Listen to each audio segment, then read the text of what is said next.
This might be the most frustrating achievement I've ever tried to unlock, and I really want to show you why. No! Me, man! I got clotheslined by barbed wire. Oh my god. The Outlast series has become a staple in the horror genre, whether it's heart attack inducing chase sequences or pants filling jump scares. The Outlast games are truly terrifying, but above all, they have some of the most stressful achievements I've ever seen. Which is actually the main issue, since seeing isn't something you'll get to really do when going for Outlast 2's Messiah achievement. In order to unlock this, I'll need to beat the game on a difficulty called Insane. Now, besides making it so you die in 1 or 2 hits, if you manage to get taken down at any point, you have to restart the whole game again, which means sitting through up to 30 minutes of unskippable cutscenes depending on when you died. Now, to make things worse, you have to do this whole process without ever reloading the camera battery. This means you have to endure some of the most terrifying moments in the game without being able to fully see anything. This is what makes this achievement so brutal, but before I really felt that pain, I had to make it through the difficulty selector. Insane mode is the ultimate heart attack experience. If you die, all progress is lost and you start over at the beginning. Are you ready to suffer? You're not suffering if you first try. Run it. Loading into my first attempt, I really didn't have much practice under my belt outside of my first playthrough. And since this game follows a husband and wife duo that go to the backwoods of Arizona, without a gun I might add, to investigate an impossible death, it seems like none of us were really thinking too much if I'm being honest. My poor preparation skills were about to be on full display, because after my helicopter inexplicably crashed, I woke up with nothing more than my camera and an appropriate amount of confidence. Okay, let's not fall. The very first time I played this game, I died literally within seconds. So let's not do that. We got to be careful. That's fine. At least the beginning of the game lets us ease into it. I would call Outlast a horror movie simulator because you don't have anything to arm yourself. As I was saying, time to first try the DLC, okay? Now that you guys are on your toes, we fucking run it. First tries only, baby. Let's go. Next time, let's look at our screen. Dying less than 10 minutes into a permadeath run is becoming a bit of a pattern for me, but it helps me get the jitters out early, so I'm just gonna start saying it's all a part of the plan, since it leads to early personal bests. PB. And speaking of a plan, my current goal is to find my wife. She was thrown from the helicopter during the crash, and I need to get to her before these machete-wielding loiterers do, even though I'm sure they're actually just good people. Now, something that isn't good, and one of the main changes to Outlast that makes the Messiah achievement so difficult, is the limiting of sprint. You see, in Outlast 1, you could run away for days and improvise new plans if something goes wrong. But in Outlast 2, that isn't really an option. After about 10 seconds, you'll get a head-throbbing migraine, and your character forgets how to move. So without an exact route in mind, you won't have the ability to adapt if things go wrong. With this in mind, I was going to do my best to stick to a loose outline of a shadow of a plan, which at the beginning of the game is mainly doing simple loops around buildings, which is exactly how I handled my first encounter with Outlast 2's most terrifying villain, Marta. I hear her. I don't see her. Oh, there she is. Hold on. Hello, Marta. Hi, babes. Oh, Jesus. Then you'll have. Big props, eh? God wants me dead? God wants me? Okay. Drop the dead part here. Let's focus on the good. Now that Marta has my scent, she'll be on my tail for the rest of the game. Fortunately, I have a bit of time before she returns, which gives me time to talk about another addition to this game, which is the audio sensor in the camera. I can use this to pinpoint enemy movement through walls, which is going to be super useful in the second half of the game. But for now, I'll be sticking to that plan I mentioned of run like hell so I can avoid the cast from the Hills of Eyes. I'm running. I'm a goddamn athlete here. And I'm getting flashbanged. With the first few encounters behind me, the training wheels were about to come off, because once I made it through the chapel and a few of MTV's greatest cribs, I finally found Lynn. And this is when I get news that she's actually pregnant, which unfortunately means... You are the father! With the shock of all this news, Lynn and I let our guard down and we get jumped by some religious farmers. And then the farmers get jumped by some mud goblins known as the heretics. Now before Lynn is snatched away from me, another one of the game's villains drops the hardest bars since the New Testament. I've watched my father fuck your God to death. That is a crazy bar. After some proclamations and a whole lot of tongue-on-face action, I'm knocked out and my wife is taken again. So my new objective is exactly the same as my previous objective. Knowing this, I continued down the trail and was introduced to the fact that I can hide underwater to avoid detection. And in my experience, this is the only place worth hiding if you need time to think. Any stationary hiding place will get checked eventually. I doggy paddled past the 2 patrolling villagers and then ended up getting flashbanged so hard that I ended up in the past. Now, there's this whole parallel story going on that takes me back to the one place that we all still have nightmares about, middle school. But for the most part, these sections don't offer any sort of challenge, besides exploring the school in the dark. So I'm gonna do you a favor and give you guys a hall pass to just skip these sections for now. When I finally broke out of detention, I met my new best friend. My name's Ethan. Wait, Ethan? This is the guy who survives Resident Evil 7. It's Ethan! And you see, the death that we originally came to investigate is actually his daughter's. And after I lied and told him that she was perfectly safe, he offered me medicine and a place to sleep. This didn't really end well for him since Marta came to ask him a few questions, but it was proof that I had the hide and seek skills of Anne Frank. Actually, never mind. The real skill that I was about to test is how well I can navigate through a cornfield that's full of murderous farmers. Yeah, this is an example of I don't actually know if there's a good strategy for this. Because they just like fucking know where you are 24/7. Round and round we go. Wherever Morgan goes, nobody knows. Just fucking hauling ass. I know it's the exit is somewhere over here. Oh, let's just go. I see a light. Nope, not there. Yep. Nope. I'm good. Thanks, bro. Okay.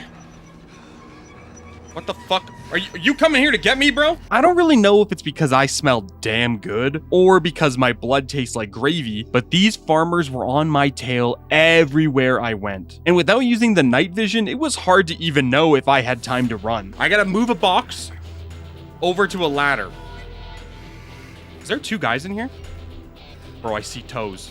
Fortunately, I made it up the ladder and escaped the barn via swinging meat just like I had planned all along. I was nearing the first section of the game that was gonna require some strategy. And since I hadn't used my camera battery yet, things were looking good. Or at least they were looking good before I entered a cave that contained, well, I don't actually know what it contained because I couldn't see anything. We're gonna do one quick touch.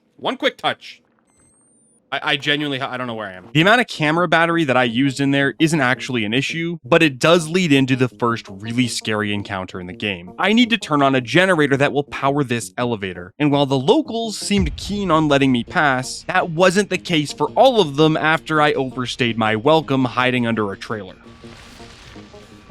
This does not look very safe. You can fucking clearly see I'm in here. Uh-oh. Hey, that was not... Oh, I'm stuck. Go. I'm the chorus of screams. Hold on. Story. Pull this. Despawn. Disengage, fellas. Here's the thing. Starting the generator is only half the battle here. When I make it back onto Main Street, Big Pimp Marta comes looking for her star earner, which just so happens to be me. Boom. Hyperdrive. Super speed, running downhill, full-on momentum, goddamn Giga Chad Alpha Usain Bolt sprinting motherfucker. Let's go. Oh my god, I'm running slow. Speed the fuck up, bitch! Okay, we're in. Wasn't even... Okay, I was actually a little close. Avoiding Marta is a priority, since she'll take me down in one hit every single time she catches me. The regular enemies can do that too, but it isn't always a guaranteed death. That being said, the next sections is one of the longest chase sequences in the entire game. And I don't really want to test out that one-hit potential. So like any person who was planning on first trying Outlast 2, I ran through obstacle courses, crawled under buildings at breakneck speed, and avoided every machete-wielding Mr. Clean cosplayer that tried to do me harm. In fact, This chase might be long, but it's kinda on rails the whole time. And as long as you don't run into a brick wall, you more or less guarantee that you're gonna get through it without dying. The easygoing jogging wasn't gonna last forever though, because once I made it past the regular folk, Marta was waiting for me. And this is the most butt-puckering moment in Chapter 1. Unfortunately for Marta, a game-breaking strategy showed up in the collectible guide I used. And although most of this route is my own, I will happily shift the misfortune to the later parts of the game. Here's what we need to do. This cart needs to get pushed to that door, and then I need to climb over it. Now here's the thing. There's a way to despawn Marta. And now that I'm here in the middle of a run on a first try, I think we're gonna do it. I'm doing it with no shame. Well, I'm doing it with a little bit of shame, but I'm doing it anyway. No, he doesn't.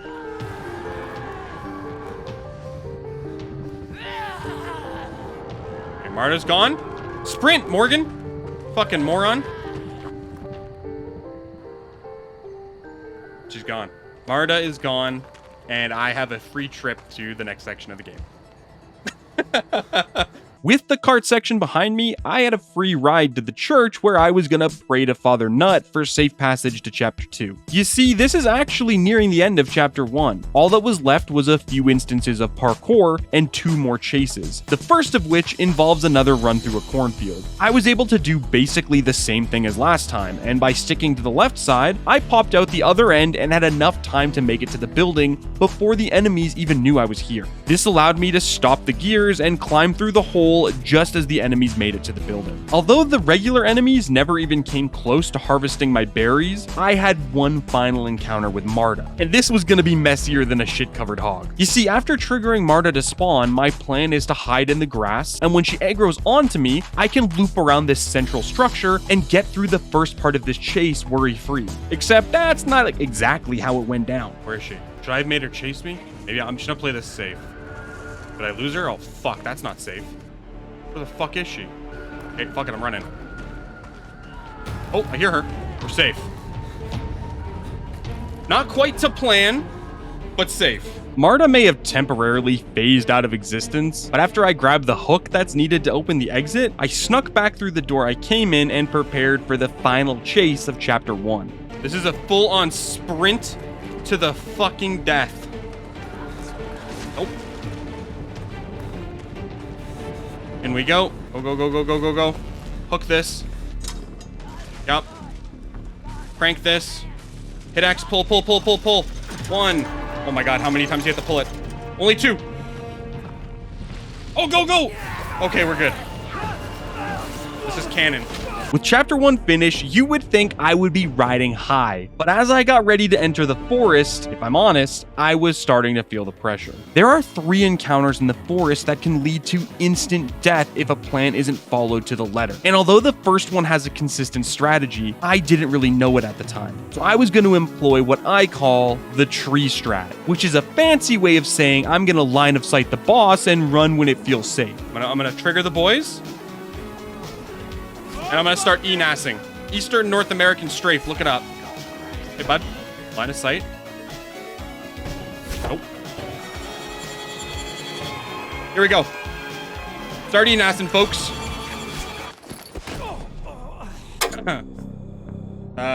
Didn't expect that. Dude, I did that so many times and didn't die.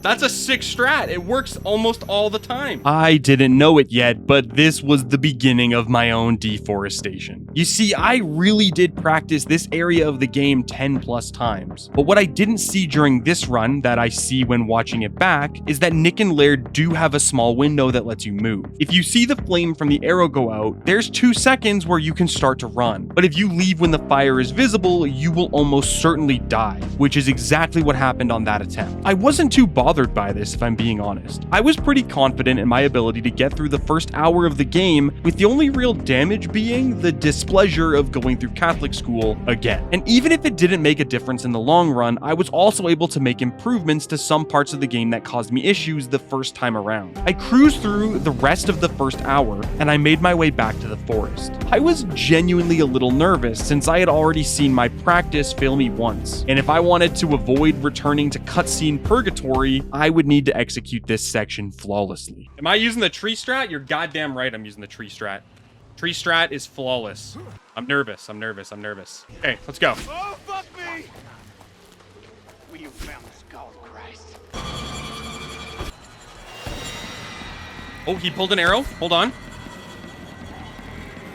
That was my mistake last time. Okay, we're good. Tree strat, best strat. Heart's beating. 290 beats a second. I'm like a goddamn DJ. Crawl, bro. What are you doing?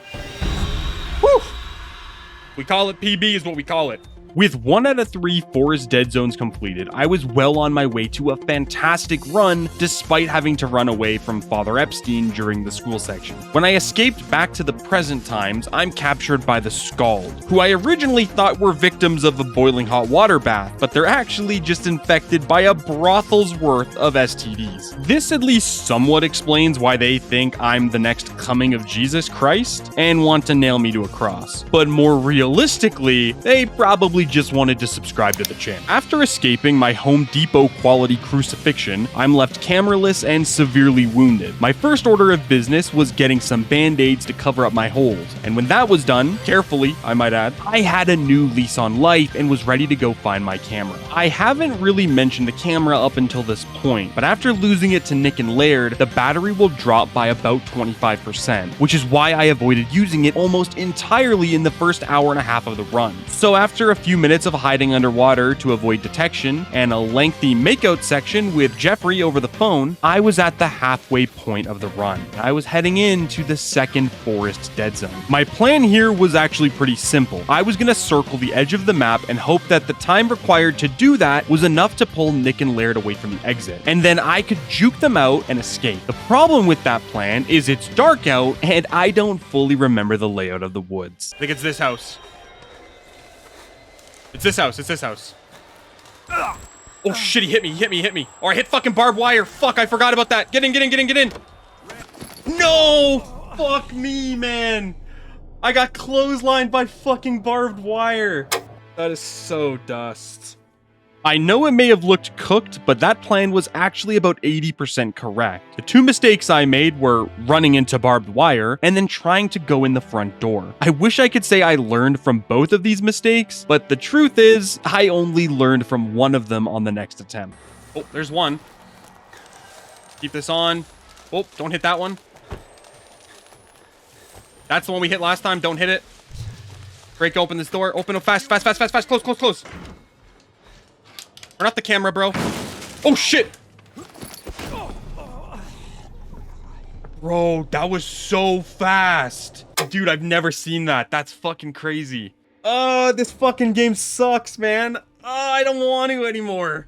Oh my god. I don't know what happened, Jeremy. I just got fucking slammed. This is another example of getting double-digit success rate in practice and then getting just enough variance in the run that I died. Even though this only happened twice, it actually shook my confidence because it made me realize that the practice wasn't mapping onto my runs one-to-one. The strats I was using weren't 100% foolproof, but they were close. And with a bit of practice, I was able to amend the house strategy by jumping through the window on the side before locking the doors. This makes a big difference. Since Nick and Laird always kinda know where you are, they'll eventually come break down the door without being aggroed onto you. And this gives just enough time to hop out the window and quickly sprint to the ledge. That's the end of the second forest dead zone. But to get to the third, I have to play peekaboo with Legolas and Gimlame before sliding into a barbed wire fence and getting captured by them regardless. They're more merciful than last time since they opted for burying me alive over a crucifixion, but it was equally as traumatizing since I basically filmed my own resurrection. Fortunately, I don't have to deal with a crazy chase when I climb out of my hole, but I was well aware that the third forest dead zone was right around the corner.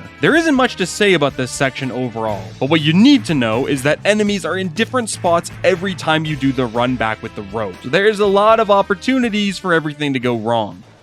Oh, I got a little stuck there, but I should be fine. Rip around this. Let's send it over here up the hill. My guy's out of stamina. Hold on.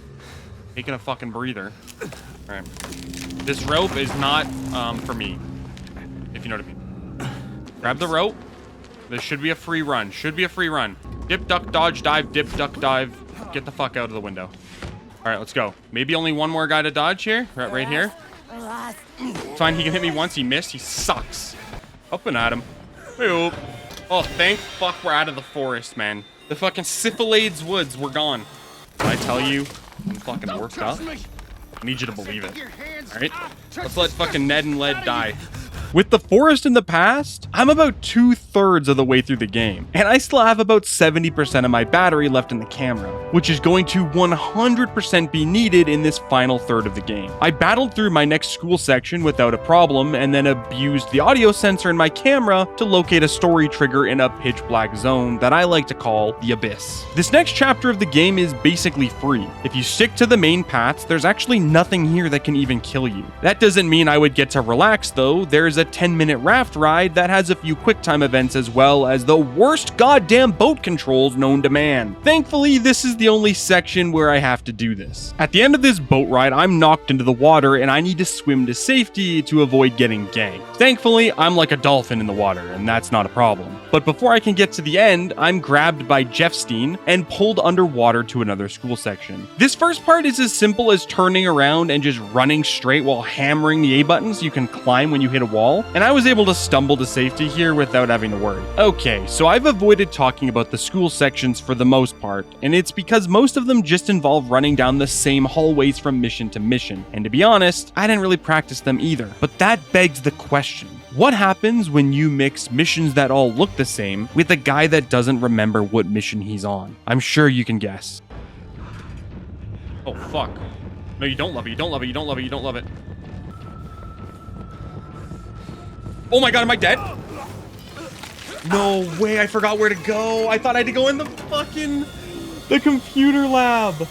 Oh, I fucking spaced. I was like, oh, I missed the door. I was like, oh, I don't remember this. I'm like, oh, the computer lab.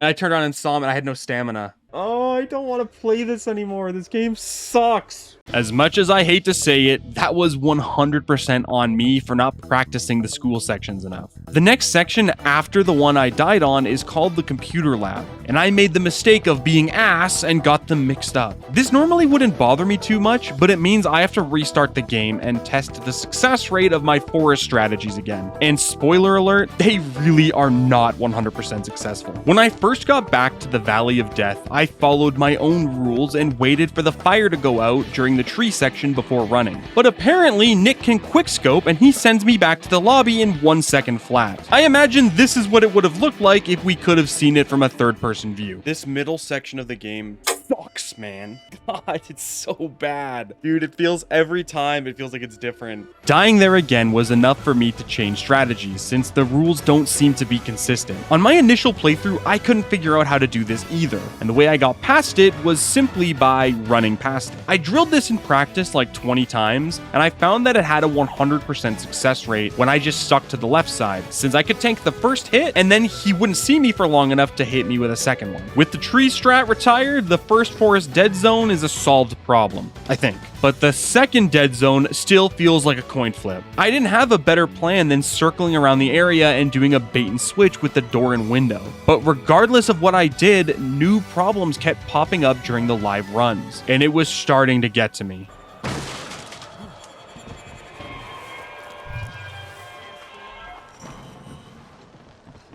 I don't think he can kill me here. Please no, please no, please no. No way. He can fucking kill you on that? Dude, that is so unfortunate.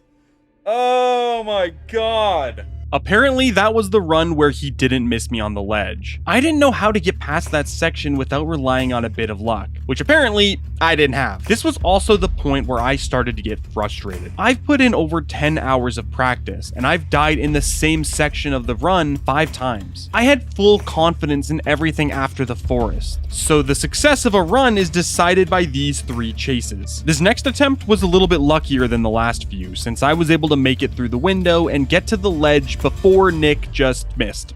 Twice. I'm fully convinced that getting hit by an arrow here is completely RNG, but since it worked in my favor this time, I have no complaints. Or that's what I would have said if the next sequence had gone a little differently. You see, this area has a few things that can trip you up. For example, if you're too fast, this enemy will follow you and kill you. But more importantly, after you get the rope, the enemies have pseudo-random positions and can be right in your path when you try to make the return trip. You know the plan. Stick to the plan. Get it done. Oh, I'm stuck on a rock. Oh, he hit me? No fucking way I get stuck on a fucking wheelbarrow. Oh my god, man. Dude, I don't understand, man. I feel like I've practiced this so much. Can't adapt, man. You can't adapt. It's so frustrating. Okay, I admit it. There was no wheelbarrow, but the enemy being right in the middle of the path gave him the power to double tap my ass and send me packing. And before anyone says it, I practiced this section a lot, and the enemies were always in different spots. But if I can avoid the half-second delay caused by running into a rock, I should be able to make it through the forest for hopefully the last time. For this next run, I changed up my strat on the house section, and the only real difference consisted of not locking the doors and just hauling ass to the ledge. And this actually worked flawlessly. In fact, it gave me the confidence to do the same thing on the rope section. Thanks. Oh, that's not good. Oh, no, no.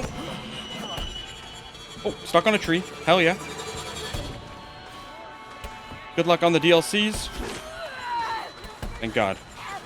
Perfect. Couldn't have gone better. Mainly because it went. I was elated to finally be out of the forest again. It had been a few days of attempts, and I was genuinely starting to think I would be stuck in there forever. But now that I was in the final third of the game, I needed to stick to my plan and not get lost in the school again. Since I made sure to do my homework this time, I managed to make it back to that hallway and completed the chase without getting all turned around and murdered. Run, brother, run. Do not go in this room on the left.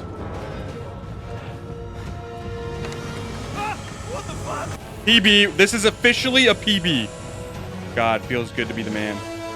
Now, when I make it back to reality, it's clear to me that I am about 2 deadly sins away from the apocalypse, which is actually a good thing in this case because that means I'm closing in on the end of the game. That fun only lasts so long though, because not too long after, it was time for the first of 3 heretic chase sections. I had a plan for this though, and you're gonna need one since these chases are just long enough that you will run out of stamina just before the end if you mess up at all. Since I have almost no confidence in strategies that involve hiding from the enemy, which I don't know if that's the gladiator in me or the copious amounts of times I was shanked while hiding in a barrel, that for this first section, I was going to trigger the enemies to spawn and then wait beside the door that they break through until I have a chance to run. There is a piece of tech that I haven't brought up, but now's the time when it matters. While running, you can slide to conserve both stamina and momentum, which is a requirement in some of these later chases. With that in mind, I planned on using 2 of these during this chase to avoid dying, and this was just enough to make it to the end with a little bit of gas in the tank. Stamina's looking good there. That was fantastic. It's not over yet. Let's not get goddamn stuck in here and die, eh? Ooh, okay. Now comes the most deadly part in the school. This next area is known for its trickiness, but if you preserved your battery like I did, now is the time to use some of it while keeping in mind that you need half of it for the final area of the game. Since I have some to spare, I'm actually not too worried here. But this section has me running through a pitch black maze in the library where I'm being chased by Epfrey Jeffstein, and if I get lost even a little, there's a very good chance I'll burn through more battery and fail in the next section of the game. I gotta loop this guy.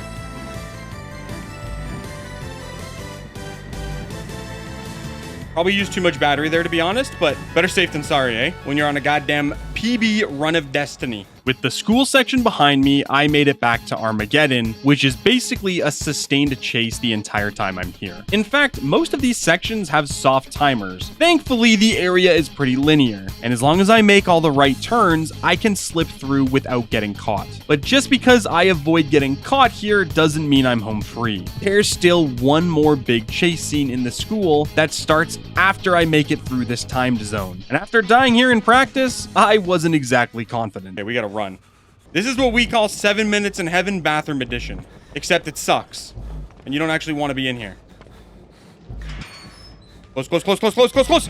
Whew! Okay, I'm gonna crawl. We're just getting out of here. This guy's calling me out. He's telling me God's looking. If God's looking, he's gonna witness a goddamn masterclass. think we go this way again. I don't remember. I don't actually think there's danger here. You know what? I've done a lot of not thinking, and we saw what happened last time.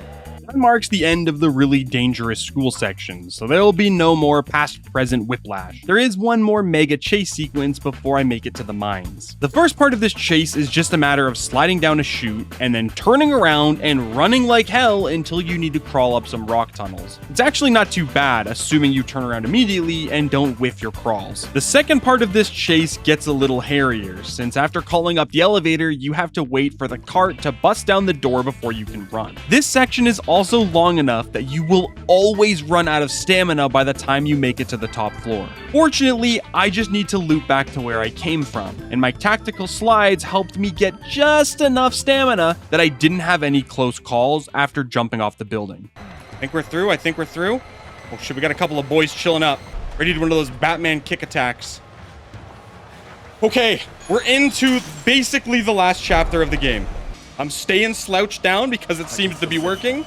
I'm a little nervous. The mines is the last full section of the game, and if you've played Outlast 2 before, you know why people hate it. All the chases in this level basically happen in the dark, so you need to have at least 50% of your battery to avoid being put to bed. And the first chase encounter is notorious for its RNG, but during my hours of practice, I think I actually found a strategy that worked every time. And since I was too stressed to talk mid-run, I'll explain it as I go. When I entered this hallway, I waited for this heretic to get up and enter the room on the left. Once he closes the door, I walk up and open the door opposite of him. Now I head down this semi-lit tunnel where I ultimately need to go. But once you get to the end, a heretic spots you and the chase starts. This is when I backtracked to the room I opened and closed the door and locked it. I learned that if you back up until the door isn't visible and then slowly move forward again, a heretic will drop into the room with you. This might seem bad, but there's a crack at the back of the room that leads to the hallway. So what I did was I sat in there and used the audio sensor to track the enemy movements. Since one of the heretics was locked in the room behind me, I would wait and listen for the guy in the hallway to open up one of the doors and enter a room. When he did that, I was able to slip through the crack and run down the tunnel. Okay.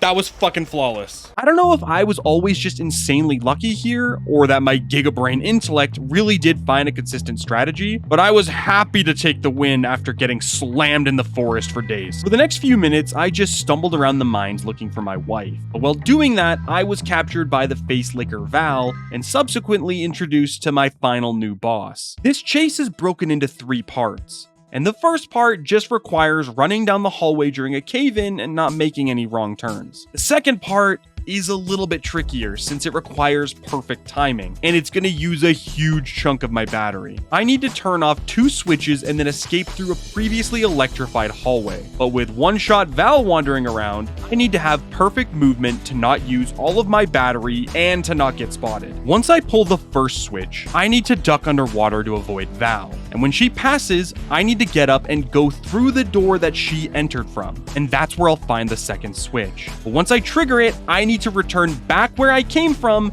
before Val sees me.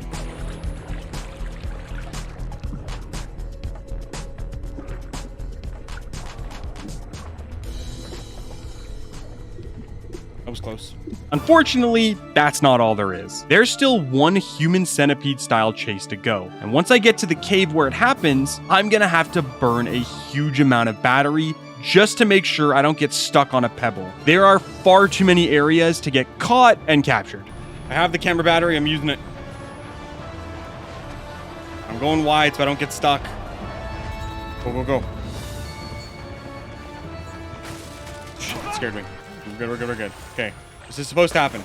Once I make it into this chasm, I'm actually free from Val, which means there's only 2 more chases in the game. The first happens after I found Lynn surrounded by all the heretics. Oh, Jesus Christ, that scared me. Bro, it's been so long since I've done that. Thankfully, this chase is basically a straight line, and it's the last time I need my camera, so I can use all the remaining battery if it means I'm gonna get out of here safely. My battery's dying. I think I'm good. I think I'm out. I think I'm out of the mines. I think we're into literally the last part where I can die in the entire run. Oh God, we have 1 battery left. We just used it, eh? Use it or lose it, fellas. I don't know what to tell you. Also, apparently I'm a dad. With Lynn by my side, we hobbled through the newly apocalyptic landscape to try and find some cover. And after taking matters into my own hands, my favorite butch zombie girl Marta showed up for one final dance. 1, 2, go. Okay, path it out. Up the steps, babe. 1, 2, 1, 2. Yeah, you know what's wrong? There's a goddamn maniac with a fucking axe chasing us. That's what's goddamn wrong here. Oh, wrong way. Don't go that way. Oh my fucking god, I think I did it. God, guide this fucking spear. You bitch. You love to see it. Fuck you, Martha. That's what I'm saying, Lynn. Let him know. I'm using the rest of the camera. Actually, wait. Oh my god, imagine I just reloaded the fucking camera there. That would have been crazy. Thank god I haven't been picking up fucking batteries, bro. Considering that was the final moment I could die in the game, I continued forward knowing I had completed Outlast 2's Messiah achievement. And I don't know why we have to tempt fate with a 10-minute walking section where my game could just crash, but I wasn't gonna wait around to see if that was gonna happen. I don't want to do these prayers. You know what I want? I want an achievement. Is that the one? Okay, beat insane mode. Shahel. Beat the game in under 4 hours. And finally, Messiah. Beat the game on insane mode without using the camera until the end. Holy shit.